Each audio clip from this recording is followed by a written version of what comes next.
चलिए अब ये जो डेटा है उसको हमें सेव करा देना है डेटाबेस में।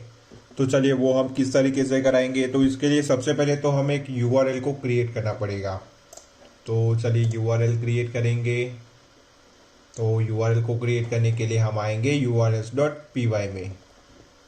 तो ये रही हमारी urls.py।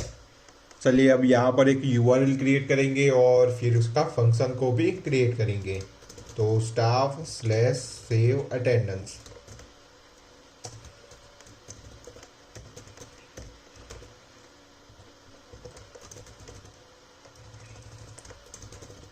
staff views dot staff save attendance।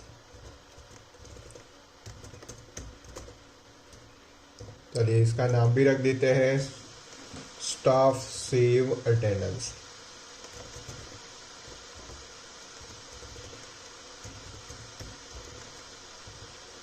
तो चलिए हमने इसका नाम भी रख दिया। अब यहाँ पर इसके फंक्शन को क्रिएट करेंगे स्टूडेंट व्यू स्टाफ व्यूज में।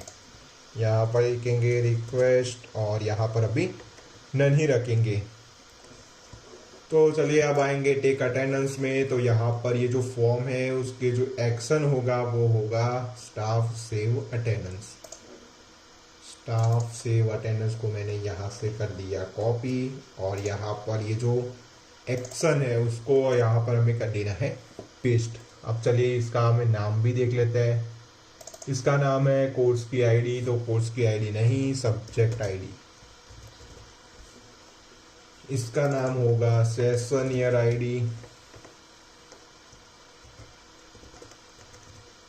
Session year ID. चलिए नीचे की ओर ये है अटेंडेंस की डेट। तो इसका नाम रखेंगे अटेंडेंस डेट।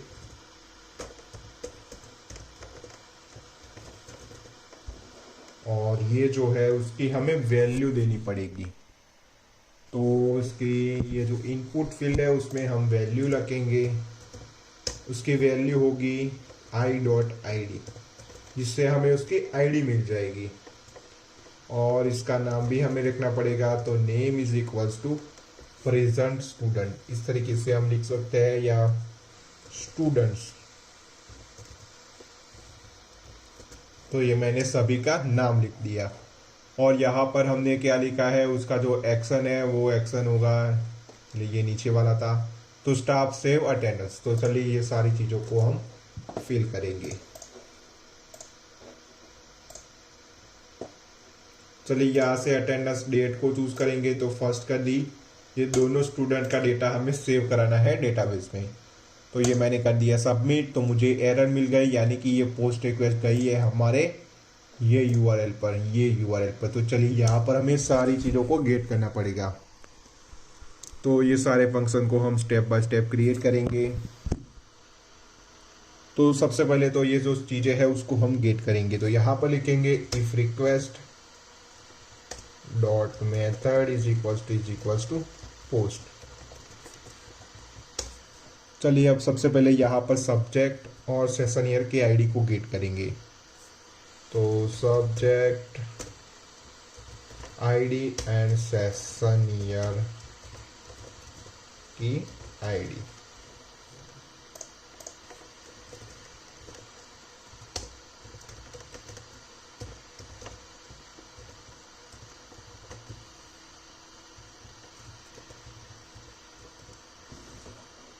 चलिए यहाँ पर सब्जेक्ट आईडी और यहाँ पर आएगी सेशन ईयर की आईडी। चलिए एक बार चेक कर लेते हैं, ये दोनों चीज़ें आ जाती है तो हम आगे बढ़ेंगे। Subject ID and session year ID.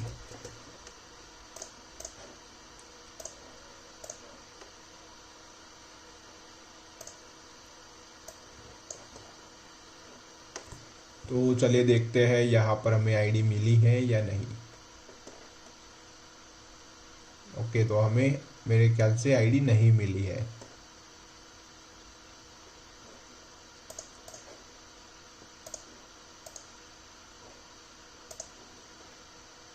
Okay, ये रही आईडी, ये फॉर ऑल टू।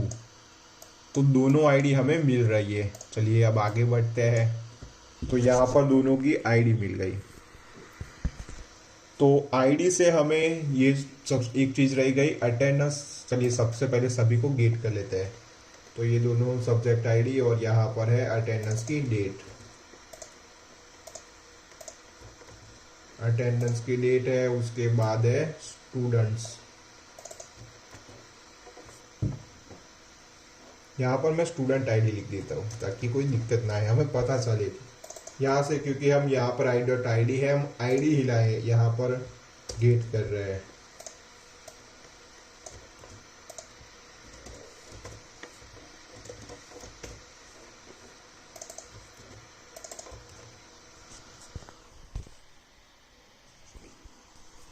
चलिए ये सारी चीज़ें हो गई, अटेंडेंस की डेट आ गई, स्टूडेंट की आईडी आ गई, और यहाँ पर हम स्टूडेंट की आईडी एक तो नहीं आ रही, सारी लिस्टें आ रही है, तो यहाँ पर गेट लिस्ट,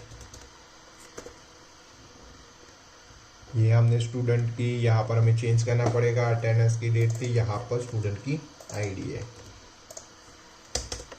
तो चलिए एक बार देख लेते हैं स्टूडेंट्स की आईडी मिलती है या नहीं। स्टूडेंट आईडी,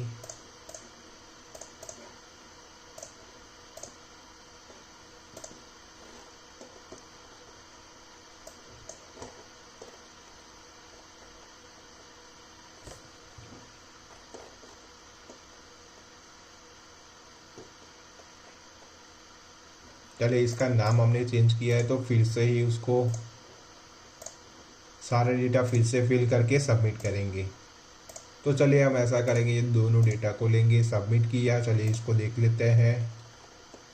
ओके, ये रही, ये जो आईडी है वो सब्जेक्ट की आईडी है, ये सेशन ईयर की आईडी है, और ये स्टूडेंट की आईडी है, यानी कि 13 और 14 नंबर के स्टूडेंट अभी प्रेजेंट है। चलिए मैं एक स्टूडेंट को टिक करके आपको बता देता हूँ, सिर्फ मैंने इसको ही टिक किया। चलिए अब देख लेते हैं कितनी आईडी मिलती है।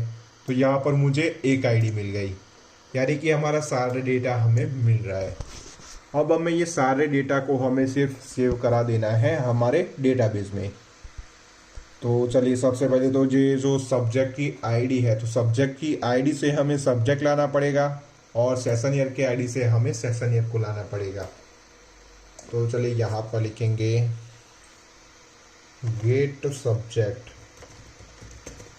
इज इक्वल्स टू, हम ऐसा करेंगे, हमने ऊपर की और इसको क्रिएट किया ही हुआ है, तो हम इसी को ही कॉपी करेंगे ताकि ज़्यादा टाइम वेस्ट ना हो। तो चलिए ये दोनों चीज़ें हमें मिल गई। अब यहाँ पर हम अटेंडेंस में सारी चीज़ों को सेव कराएंगे। तो अटेंडेंस तो का हमने मॉडल तो क्रिएट किया था, पर मॉडल को इंपोर्ट नहीं करवाया हुआ है हमने स्टाफ व्यूज में। तो चलिए ये दोनों मॉडल्स को हमें पहले ही इंपोर्ट करना पड़ेगा स्टाफ व्यूज के अंदर। तो ये हो गया अटेंडेंस, और ये अटेंडेंस रिपोर्ट। तो चलिए ये दोनों मॉडल्स हमारे यहाँ पर इंपोर्ट हो गए। अब यहाँ पर हम ये सारे डेटा को सेव करा सकते हैं। तो सबसे पहले हम अटेंडेंस मॉडल में डेटा को सेव कराएंगे। तो ये मैंने क्रिएट कर लिया एक variable, attendance is equals to attendance. चलिए ये अटेंडेंस के अंदर हमें क्या सेव कर देना है, तो यहाँ पर हमें देखना पड़ेगा मॉडल में हमने क्या क्या क्रिएट किया हुआ है। तो सबसे पहले है सब्जेक्ट की आईडी, तो सब्जेक्ट की आईडी में सेव कराएंगे गेट सब्जेक्ट को। चलिए अब देखेंगे यहाँ पर है अटेंडेंस की डेट। तो अटेंडेंस की डेट में तो कोई हमें गेट नहीं करना, अटेंडेंस की डेट तो हमें मिल रही है, यहाँ पर है अटेंडेंस की डेट। तो ये अटेंडेंस डेट मिल गई। अब सेशन ईयर आईडी, तो सेशन ईयर आईडी में सेव कराएंगे गेट सेशन ईयर। तो ये सारी चीजें मिल गई। अब ये अटेंडेंस को कर देंगे सेव। चलिए हम एक बार देख लेते हैं ये तीनों जो चीज़ें हैं वो हमें मिल रही है या नहीं। अगर ये मिल जाते हैं तो जो हमारा अटेंडेंस रिपोर्ट वाला है उसमें भी सेव करा देंगे। इसको मैंने रिफ्रेश किया, कंटिन्यू किया। एक दिक्कत है मुझे, यहाँ पर मुझे जो HOD का पैनल है उसमें लॉगिन करना पड़ेगा, जब हम उसमें लॉगिन करेंगे तभी हम हमारे जो एडमिन पैनल है उसको एक्सेस कर सकते हैं। तो ये मैं यहाँ पर HOD से लॉगिन हो गया। चलिए अब इसके एडमिन पैनल को ओपन करेंगे और देखेंगे कि हमारा डेटा यहाँ पर सेव हुआ है या नहीं। तो हमने अटेंडेंस में सेव करवाया था, तो यहाँ पर वो डेटा हमारा सेव हो चुका है। जावा प्रोग्रामिंग, यहाँ पर अटेंडेंस की डेट आ गई और यहाँ पर वो सेशन ईयर भी मिल गया। तो चलिए यहाँ तक तो सारी चीज़ें हमारी वर्क कर रही है। अब हमें सिंपली यहाँ से हमें डेटा को सेव करा देना है हमारे अटेंडेंस रिपोर्ट वाला जो मॉडल था वहाँ पर। तो यहाँ पर हमारे पास एक दिक्कत आ रही है। तो सबसे पहले ये जो स्टूडेंट की आईडी मिल रही है, हम ऐसे तो उसको सेव नहीं करा सकते। जो मैंने आपको बताया था स्टूडेंट की आईडीज़, तो हम इस तरीके से स्टूडेंट की आईडीज़ को सेव नहीं करा सकते। हमें यहाँ पर स्टूडेंट की आईडी को लाना पड़ेगा।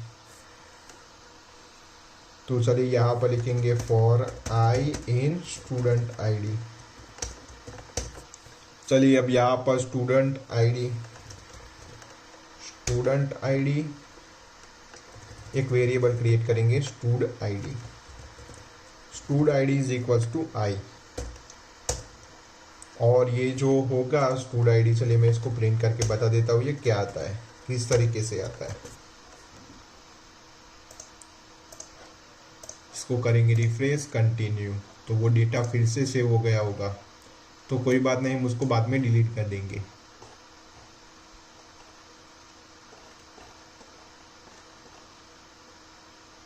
तो मेरे ख्याल से ये प्रिंट नहीं होगा, इसको हमने रिटर्न नहीं करवाया हुआ है तो वो प्रिंट नहीं होगा, वो फॉर लूप के अंदर है। ओके, तो कोई बात नहीं, अगर आगे हमें एरर मिलती है तो हम इसको सॉल्व कर देंगे। तो यहाँ पर कुछ इस तरीके से है ये स्टूडेंट आईडी, तो हमें इसको इंटीजर में कन्वर्ट करना पड़ेगा। इसको एक इंटीजर आईडी बनानी पड़ेगी। तो चलिए यहाँ पर लिखेंगे int stud is equals to integer, और हमें इंटीजर बनाना है स्टूड आईडी को। तो ये इंटीजर हो गई। अब सिंपली ये जो स्टूडेंट्स है उसको हमें गेट करना है। तो यहाँ पर मैं पी स्टूडेंट्स का देता हूँ, यानी कि present students is equals to students dot objects dot filter. Sorry, हम यहाँ पर गेट कराएंगे, सभी की आईडी हमें गेट करनी है। तो यहाँ पर लिखेंगे ID is equals to INT stud. तो ये सारी चीज़ें हमें मिल गई। अब हम यहाँ पर ये सारा डेटा को हम अटेंडेंस रिपोर्ट में भी सेव करा सकते हैं। तो यहाँ पर हम एक वेरिएबल क्रिएट करेंगे अटेंडेंस रिपोर्ट, और यहाँ पर है अटेंडेंस रिपोर्ट। चलिए अब यहाँ पर देख लेते हैं कौन कौन सी फील्डें हैं। तो ये रहा अटेंडेंस रिपोर्ट। सबसे पहले है स्टूडेंट की आईडी। तो स्टूडेंट की आईडी में सेव होगा पी स्टूडेंट्स, जो प्रेजेंट स्टूडेंट है वो। और यहाँ पर देख लेते हैं और कौन कौन सी चीज़ें हैं। तो ये मॉडल और ये अटेंडेंस आईडी। तो अटेंडेंस आईडी में हम सेव करा देंगे ये वाली अटेंडेंस को। और क्या क्या है, तो ये यहाँ पर क्रिएटेड एट और अपडेटेड एट, वो दोनों को हमें क्रिएट करना नहीं पड़ता, वो अपने आप क्रिएट हो जाता है। तो चलिए अब यहाँ पर अटेंडेंस रिपोर्ट डॉट सेव, चलिए ये मॉडल भी सेव हो गया। अब यहाँ पर हमें सारी चीज़ें हो जाने के बाद इसको हमें रिडायरेक्ट भी कराना है। तो ये सारी चीज़ें हो गई। अब इसके बाद रिटर्न रीडायरेक्ट,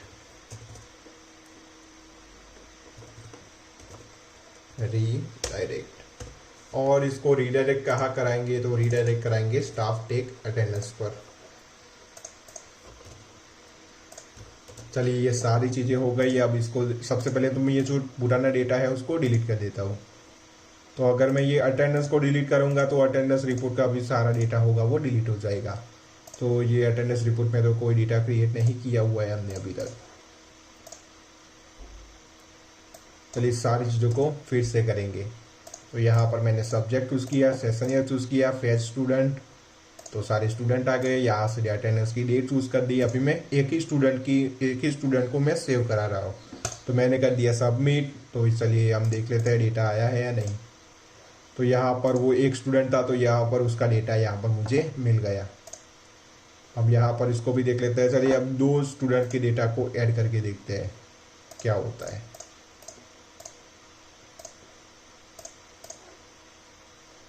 चलिए टेक अटेंडेंस, यहाँ से मैंने सब्जेक्ट चूज़ किया, session year, batch student, date choose कर ली, 2 स्टूडेंट को चूज़ कर लिया, दोनों प्रेजेंट है, सबमिट किया।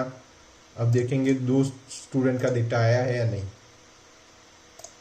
ओके, तो यहाँ पर हमें कुछ दिक्कत आ रही है, एक ही स्टूडेंट का डेटा आया है।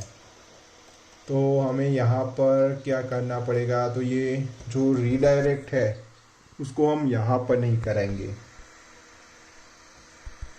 तो ये जो रीडायरेक्ट है उसको हम यहाँ पर, ये जो स्टार्ट हो रहा है इफ, वहाँ पर करेंगे, यहाँ पर। तो चलिए फिर से ये डेटा को हमें डिलीट करना पड़ेगा। तो ये दोनों डेटा अभी क्लियर हो गए। चलिए अब फिर से इसको टेक अटेंडेंस करेंगे। ये जावा प्रोग्रामिंग, ये सेशन ईयर, फैच स्टूडेंट, ये डेट चूज कर ली, ये दोनों स्टूडेंट को टिक कर दिया और कर दिया सबमिट। चलिए अब इस बार देखते हैं, ये अटेंडेंस रिपोर्ट में 2 स्टूडेंट के डेटा हमें यहाँ पर मिल रहे हैं। और ये अटेंडेंस भी कौन से सब्जेक्ट की अटेंडेंस थी, तो जावा प्रोग्रामिंग की ये अटेंडेंस थी। तो यानी कि ये जो अटेंडेंस सिस्टम है हमारी सही तरीके से वर्क कर रही है। अगली वीडियो से हम ये जो अटेंडेंस है वो हम दिख पाएंगे। ये व्यू अटेंडेंस पर क्लिक करेंगे, जहाँ पर हम सब्जेक्ट और सेशन ईयर और जो अटेंडेंस की आईडी है उसको हम चूज़ करके सबमिट करेंगे। तो जो भी उस डेट पर वो सब्जेक्ट, वो सेशन ईयर और जो डेट थी वो मैच हो जाएगा, वो सारे स्टूडेंट हमें मिल जाएंगे। तो वो सारी फंक्शनलिटी को हम अगली वीडियो में क्रिएट करेंगे। अगर आपको ये वीडियो अच्छी लगी हो तो प्लीज़ वीडियो को लाइक कर देना और चैनल को भी सब्सक्राइब कर देना। Thanks for watching.